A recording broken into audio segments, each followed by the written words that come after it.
Welcome, in front of me I have Opel Astra car key, and today I will show you how we can exchange battery in this key. So at the first, we have to press that button to open our key. And right now, we have to remove that part. So we have to lift that gently. Take a look. You can make it with your finger, just like that. And when you make it, this bottom part also is removed. So just put them here. And right now we are inside, as you can see. So we can easily remove that battery and right now input the new one. And right now, if you want to put back these parts, you have to start from this one, from this metal part, and you have to put it like that. Then press a little bit.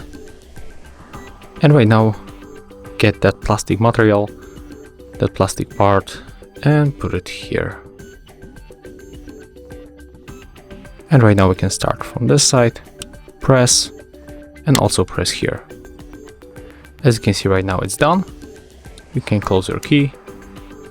And basically that's all. So if you find this video helpful, remember to leave a like, comment, and subscribe to our channel.